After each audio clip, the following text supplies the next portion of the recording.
그래서 목표를 가진 인물을 프로타고니스트라고 했고 이 프로타고니스트는 다양한 약점과 목표를 가진다라고 볼 수 있는데 이 목표를 방해하는 인물도 등장을 하겠죠. 이 인물들을 부르는 것은 안타고니스트라고 말합니다. 물론 안타고니스트는 인물뿐만 아니라 뭐 상황이나 막 이런 것으로도 설정이 될 수 있지만 우선은 인물로만 그 표현을 해보도록 하겠습니다. 여기 안타고니스트, 특히 악당이라고 표현하는 안타고니스트를 만들 때 주의해야 할 게 한 가지가 있다면은 안타고니스트를 절대 악으로 만들지 말라라고 하는 것입니다. 이 명작은 회색지대 어딘가에 있다라는 말이 있거든요. 이 말이 나쁜 편과 착한 편을 싸우게 해서는 안 된다. 착한 편과 착한 편이 싸우게 해야 이야기가 재밌어진다라고 하는 말이거든요. 예를 들어서 주먹이 운다라고 하는 영화가 있는데 우리나라 영화고요. 여기에는 두 주인공이 나옵니다. 강태식이라는 캐릭터와 유상환이라는 캐릭터가 나오는데 강태식이라는 캐릭터는 예전에 은메달리스트였는데 지금은 나이를 많이 먹은 중년의 아빠가 되었죠. 아들에게도 미움을 받고 부인에게도 이혼을 해달라는 통보를 받고 돈은 벌 수 있는 수단이 없어서 복싱 은메달리스트였어서 복싱으로 길거리에서 그 사람들에게 복싱으로 맞으면서 돈을 버는 그런 캐릭터였거든요. 어떤 계기로 인해서 복싱 대회를 나가게 되고 결승에서 반드시 이겨서 자랑스러운 아버지가 되어야 한다. 그리고 믿음직한 남편의 모습을 보여줘야 한다. 이런 명확한 목표를 가진 입체감 있는 캐릭터였습니다. 근데 또 반대결에서 유상환이라는 캐릭터는 상당히 속칭 되게 망나니 같은 캐릭터였죠. 그래서 청소년기에 막 사고도 많이 치고 강도를 해서 징역살이를 하게 됩니다. 그래서 감옥에서 복싱을 배우게 되고 복싱 대회를 이제 나가게 되는데 감옥살이를 하던 중에 아버지가 사고로 돌아가시고 그 사고로 인해서 할머니가 충격을 받고 쓰러지시고 막 이런 상황이 벌어진단 말이죠.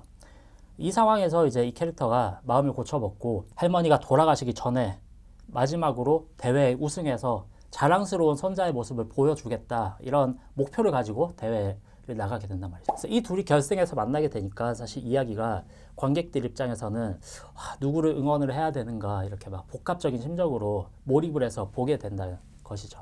그래서 이렇게 안타고니스트도 사실 입체적일 때 이야기가 상당히 매력적으로 변한다라는 걸 볼 수 있는데 입체성을 부여할 때 고려해야 할 요소 세 가지가 있다면은 첫 번째는 사회를 이 인물이 어떻게 바라보는가 이런 것을 질문을 해보셨으면 좋겠고요.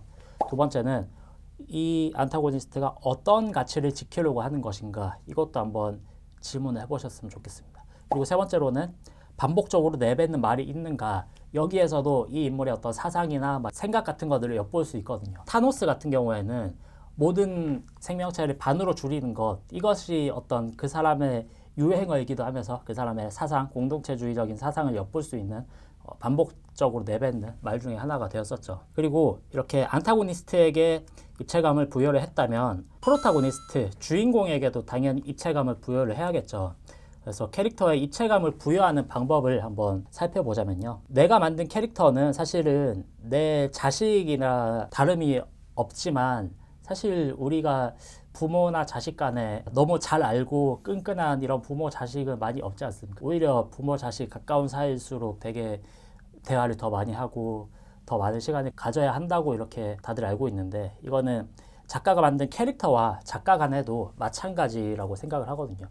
작가는 캐릭터에게 끊임없이 질문을 하고 캐릭터에게 끊임없이 뭔가 궁금함을 가져야지 캐릭터를 온전히 이해할 수 있게 됩니다. 대부분의 아마추어의 작품들에서 엿볼 수 있는 게 캐릭터들은 많이 등장하는데 그 인물들이 다 똑같은 성격을 가진 경우를 많이 보게 됩니다.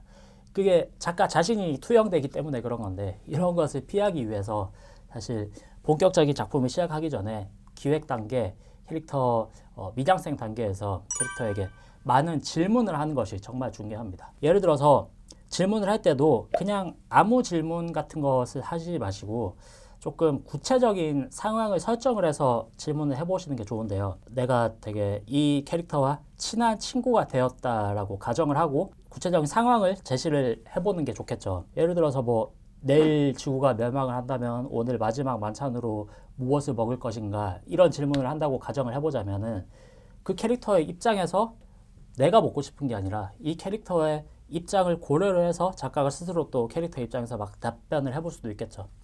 그렇게 하는 와중에 이 캐릭터를 좀 더 이해하게 되고 또 다양한 질문들을 답변하는 와중에 이 캐릭터의 성격이 잡히게 되는 것이죠. 이 캐릭터가 만약에 어떤 음식을 먹는다라고 얘기를 했다면은 왜 그 음식을 먹는다고 이 캐릭터는 생각을 했을까? 막 이런 식으로 생각을 하게 되는데 여러 가지 방향으로 뻗어 나가면서 캐릭터들이 이해해보는 것, 이것이 정말 중요합니다. 혹은 아직 내가 캐릭터에 대해서 이해가 부족하고 아직 이 캐릭터가 어떤 대답을 할지 잘 모르겠다, 이런 상황이 있을 수도 있겠죠. 이런 경우에는 오히려 반대로 질문을 던지고 답을 그냥 아무렇게나 여러 가지로 막 던져보는 겁니다. 그래서 그 중에서 조금 매력 있는 답이 있다 한다면은 그 답을 토대로 캐릭터의 성격을 만들어 가는 방법도 있을 겁니다. 예를 들어서 어떤 여자 캐릭터인데 오늘은 맛있는 고기를 마지막으로 먹어볼 것이다, 막 이런 답을 할 수도 있겠죠. 그 답으로 유추해 볼 수 있는 정보는 이 여자 캐릭터는 그동안 고기를 먹지 않았을 것이다. 왜냐하면 마지막이라고 했으니까. 그렇다면 채식주의자인가? 라고 생각이 들 수 있겠죠. 하지만 먹는다고 했으니까 먹을 수는 있다는 것이잖아요. 그렇게 된다면 이 인물은 인문학적인 접근으로 채식을 일부러 피해온 사람이구나 라는 것을 엿볼 수가 있겠죠. 사실 왜 인간이 소고기만 먹지 않아도 소에게 갈 사료들이 인류에게 배급이 된다면 인류의 식량난은 없어진다, 이런 얘기도 있지 않습니까? 인류를 사랑하는 결로 채식을 택한 인물이겠구나, 그리고 상당히 진중한 인물이겠구나, 여러 가지 상황들을 유추를 할 수 있겠죠. 그리고 또 예를 들어서 뭐 MBTI나 애니어그램, 뭐 혈액형별, 뭐 성격 유형 이런 거 많지 않습니까? 내가 관심이 있는 그런 분야가 있다면은 그런 것을 활용해서 캐릭터를 구체화시키는 방법도 있을 테고요. 만약에 로맨스라고 한다면은 그 사람이 좋아하는 사람이 있냐를 먼저 물어보고 왜 그 사람을 좋아하게 됐냐에 대한 질문들도 만들어 갈 수 있겠죠. 그 질문들 사이에 이 캐릭터가 그 사람을 좋아하게 된 이유와 함께 이 캐릭터가 좋아하는 캐릭터를 또 구체화시켜 나갈 수도 있을 테고, 여기에서도 또 그 사람을 몇 번째 좋아하게 된 사람인가, 이런 것을 통해서도 이 사람이 연애를 잘하는 사람인가, 혹은 짝사랑만 해온 막 짝사랑 매니아인가, 막 이런 디테일한 것들도 만들어 갈 수 있을 거고요. 상황도 한번 던져볼 수 있을 것 같습니다. 뭐 가족 관계는 어떻게 되는 것인가, 뭐 장녀인가, 막내인가, 차남인가, 이런 것들도부터 시작해서 통장에 재산은 얼마나 있는가, 이런 것들로 유추해 볼 수 있는 것도 이 친구가 지금 직업을 가지고 있는 친구인지, 그냥 뭐 파트타임 아르바이트를 하고 있는 친구인지, 뭐 이런 것들 여러 가지를 유추할 수 있겠죠. 만약에 알바를 했다면은 알바의 종류는 몇 가지나 했는가, 이런 것도 한번 여쭤볼 수 있을 것 같은데, 알바를 많이 한 친구라면은 당연히 집이 유복한 집안은 아니겠죠. 내가 등록금도 스스로 벌어야 하고 생활비도 스스로 만들어내야 하는, 그렇다 보면 좀 더 생활력이 강한 친구가 될 테고, 이런 여러 가지 상황들을 그런 질문 하나로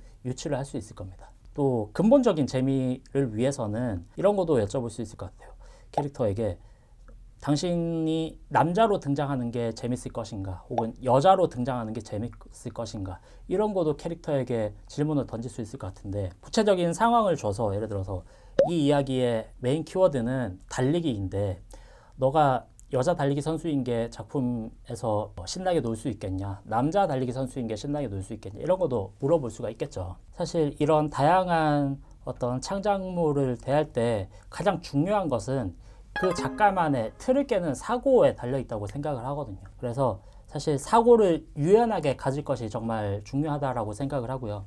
그러기 위해서는 사실 다양한 매체를 봐야 하고, 다양한 사고력을 키우기 위해서 다양한 장르도 봐야 하고, 다양한 상상도 많이 해야 되고, 유튜브를 보다 보면은 취향 알고리즘이라는 것 때문에 사람이 계속 보던 것만 보게 되는 어떤 확증 편향이 강해지는 그런 성향이 생기기도 한단 말이죠. 그렇기 때문에 내가 영상 매체가 익숙하지만 영상 매체만 볼 것이 아니라 책을 본다거나 되게 장문의 글을 본다거나 이런 식으로 다양하게 내가 평소에 하지 않은 것을 인풋을 해줘야지 아웃풋 값도 되게 다양하게 나올 수 있는 것이라고 생각을 합니다. 창작자들에게 반드시 해야 할 것 세 가지가 있다고 하잖아요. 다작, 다독, 다상. 그래서 다양하게 인풋, 다양한 아웃풋, 그리고 다양한 상상, 이것이 가장 중요하다라고 생각을 하고요. 오늘 짧게 그 강의를 다뤄봤는데 캐릭터의 입체감을 위해서 다양한 질문을 해볼 것, 이런 것에 대해서도 한번 이야기를 다뤄봤습니다. 짧지 않은 시간이지만 끝까지 봐주셔서 감사드리고요. 항상 즐거운 창작 되시기를 기원하고 바라겠습니다. 감사합니다.